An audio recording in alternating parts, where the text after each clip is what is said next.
others. The project needs to be built into one of the supported application formats from Unity. We need to configure the build settings of the project. This requires that you add the necessary scenes to the build. We also set up some project information in the player settings. In Unity, we access the build settings dialog from the file build settings dialog. Here you get a list of all supported platforms, which depends on your Unity license. Users of the free version of Unity can target a web player for browser games, standalone applications for PC, Mac, and even Linux, and mobile users such as iOS or Android. Users of Unity Pro need to use the Pro versions of the mobile add-ons as well. Some platforms are only supported if you run on a compatible operating system, such as OS X for iOS apps and Windows for Windows Store or Windows Phone. Press Add Current to add the currently loaded scene into the scene in the build list. You can also drag scenes from the Assets tab into the list and even change the order in which they are loaded. The first scene in the list is what you'll see when you start the game. Switching to other scenes at runtime requires scripting. From this dialog, you can also open the player settings in the regular Inspector tab, which control the export process. Set your own company name and product name now, and it would also be good to set a default icon here. You can use any image you loaded in the project, but it is best to prepare a square image of sufficient resolution, for instance 256 by 256 pixels, so Unity can properly rescale it when exporting and set its importer settings to GUI instead of the default texture. The bottom part of this inspector pane is used for a series of settings per export platform, although some settings are shared between the tabs, as indicated by an asterisk. If you press Build Now, you need to set up an output folder and a file name for the exported project. By default, Unity will export a standalone application for the platform you are currently using, usually Windows or OS X. Since we are using OS X in this example, we get a Mac OS X app, but the result on Windows is very similar. Double-click the application and you are greeted with the default Unity application configuration screen, with graphics options for screen resolution and quality, and a second tab page to set up controls, such as keyboard shortcuts or gamepad button and joystick assignments. Press play to launch the game. Try running around for a few seconds.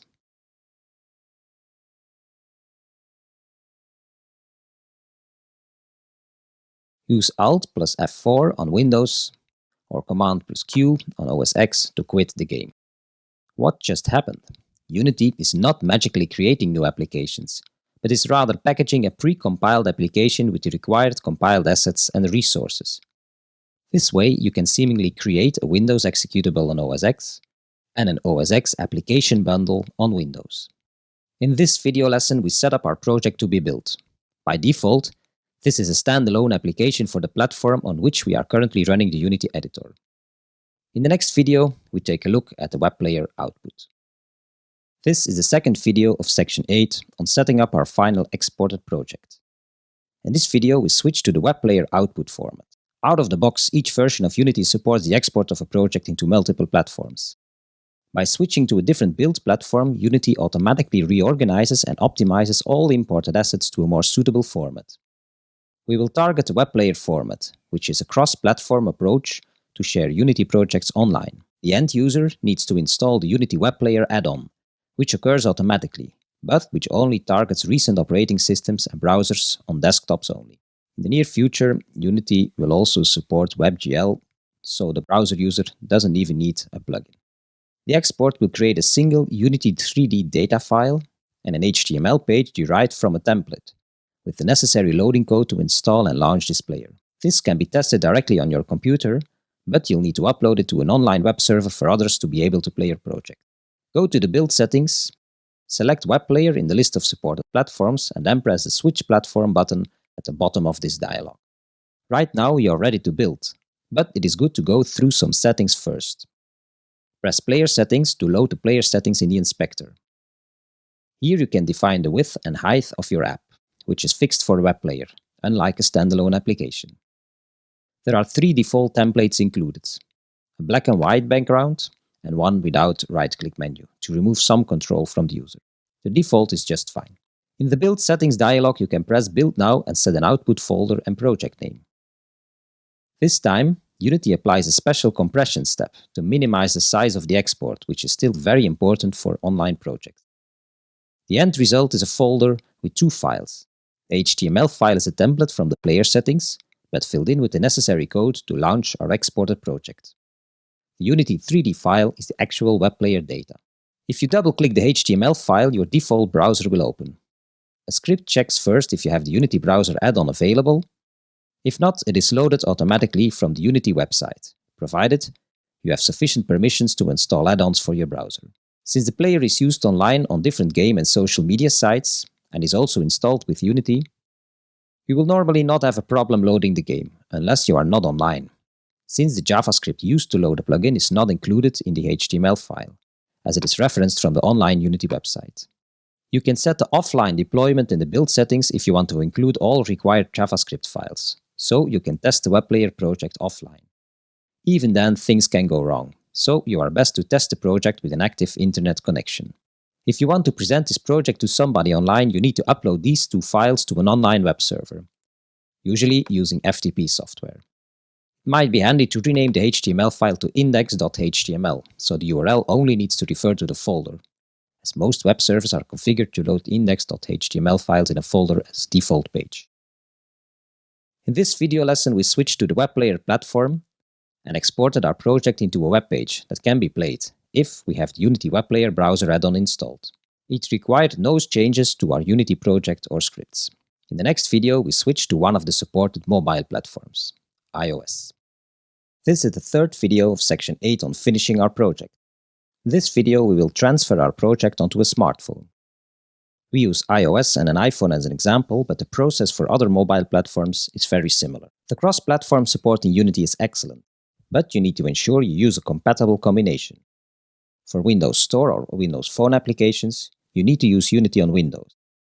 And for iOS devices, you need to run the OS X version of Unity and have the required developer license to run the app on an actual device or to submit it to the App Store. We will switch to the iOS platform, check our player settings again, and build an app, or rather, a project that will build the app for us. Go back to the build settings. We can select iOS if you are using OS X and switch to the platform.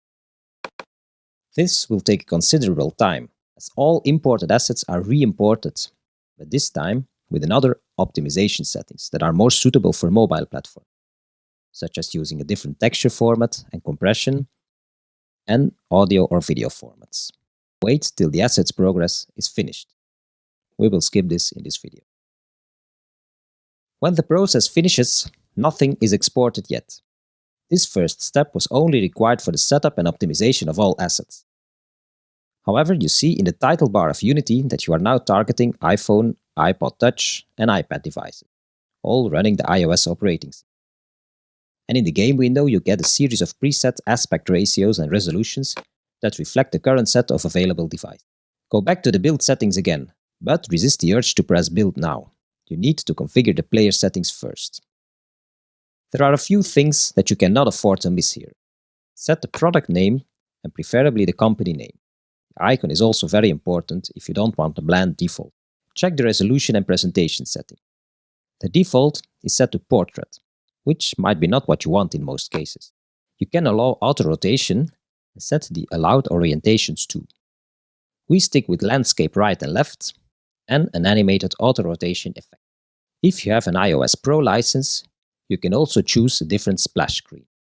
Now you can press Build in the Build Settings dialog. Choose a suitable output folder and let Unity do the compilation work, which can take a while. When this is finished, Unity displays the Finder with a folder of the exported project. This folder contains a full Xcode project, which requires the Xcode development system from Apple.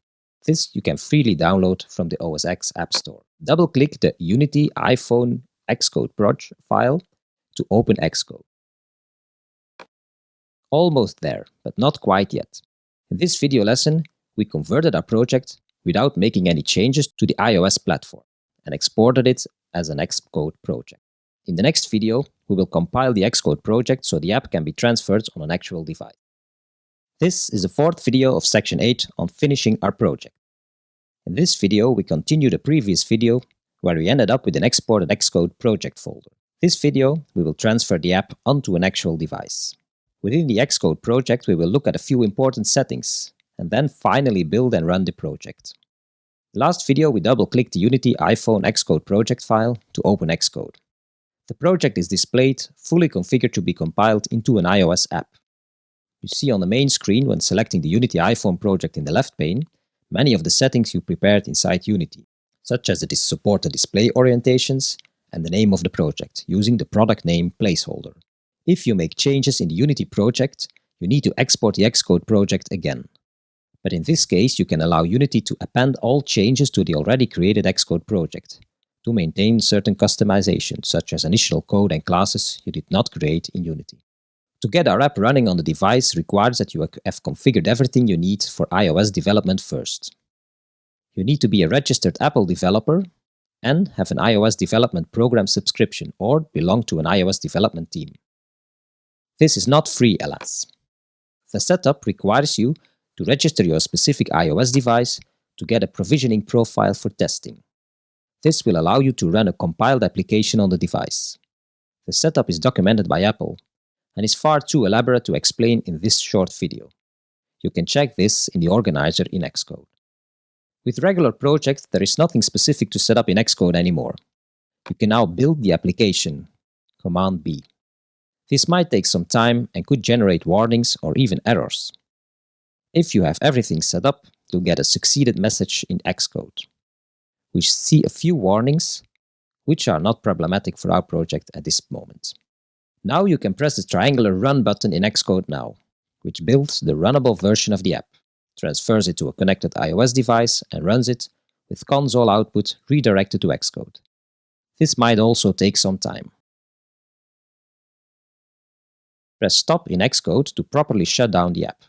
From now on, you can relaunch it on your device as many times as required. While this video is specific to iOS and requires OS X, the processes for BlackBerry, Android or Windows Phone are comparable. Export the project and compile it before you can actually run it on a device. In this video lesson, we compiled and ran our Unity project on an iOS device. The biggest advantage we have is that the majority of our project can be developed for all platforms at once. In the next video, we'll wrap up this section with some final improvements. This is an additional video specifically to add a mobile controller based on the sample assets. If you go to the sample assets, cross-platform input and the prefabs, you can use the mobile single-stick control rig. This is set up to be controlled within Unity from the Unity remote app, which can be run from the iPhone. You can use your left thumb to steer the character and you use the right jump button to have him jump. This way you can test how it would behave before you actually compile it. Because everything is already set up, we can now directly call build and run from within the file menu. Project is translated again, the scenes are compiled, and everything is bundled together in one Xcode project. If everything is set up correctly and your iPhone or your iPad is connected, you can now go back to the project and recompile it. Call run directly to build the project, which can take a considerable time, and then actually activate it on the iPhone. So this is the output from screen capture from the iPhone. Final project, title, menu screen, and then you have the button to start the actual project in the bottom right corner. Exactly as it behaved inside Unity Editor, you can steer with the left thumb and jump with the right thumb. Okay, everything is ready. Now you can start roaming around, changing scenes, changing scripts, and combining everything we learned in the previous videos into one final project. Thank you for watching. This is the final video of section 8 on finishing our project. In this video, we make a few improvements to our project to wrap things up. To better assist our user, we will add a small menu or intro scene, add a simple logo, and add some help text. We also add a start and home button, which requires one small additional script. The menu scene can be very simple. We create a new scene and save it as menu. This scene is empty by default, and we'll liven it up a bit by adding an instance of one of our architectural models.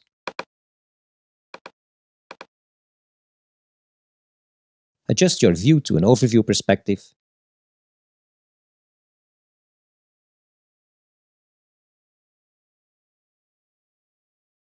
And adjust the main camera to inherit this viewpoint by selecting the camera and choosing the game object Align with View menu.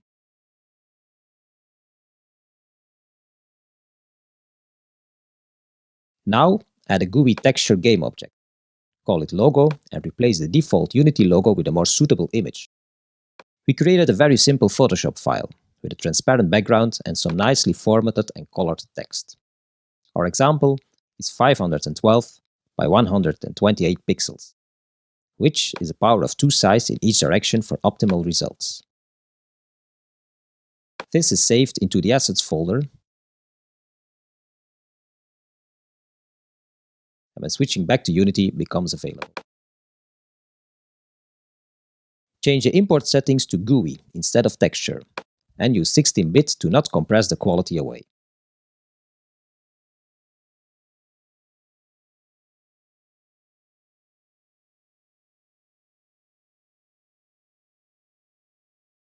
Now the logo is placed above the screen.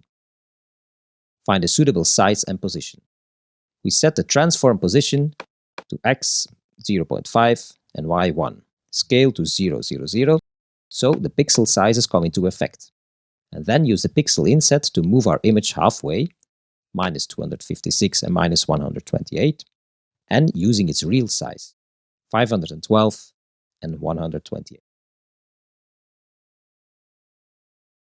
You can include a descriptive text as part of the logo, or use a GUI text game object, which acts similar to the GUI texture for scaling and sizing.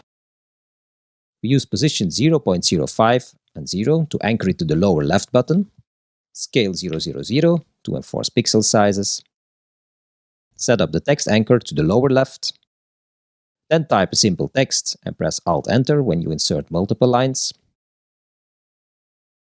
a Y pixel offset of 20 pixels, finally a font size of 24.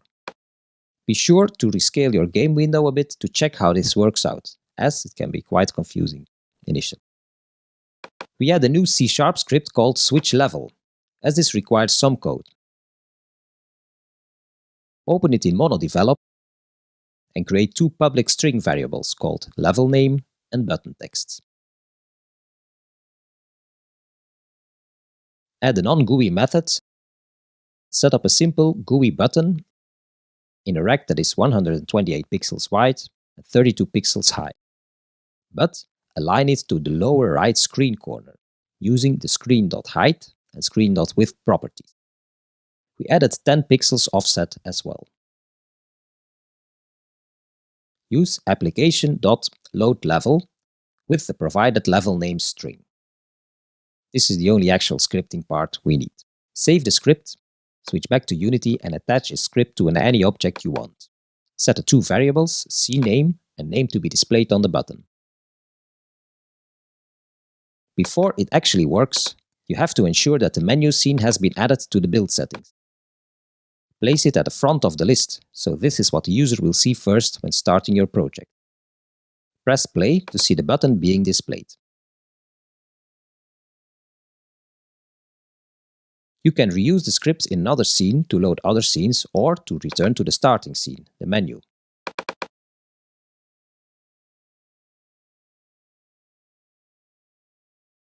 You can also add additional, smaller logos in separate scenes if you want, maybe even turning them into a prefab.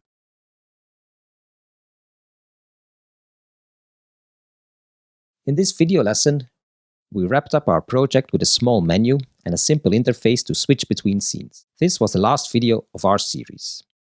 While there are so many things you can still do, this is more than enough for our introduction purposes.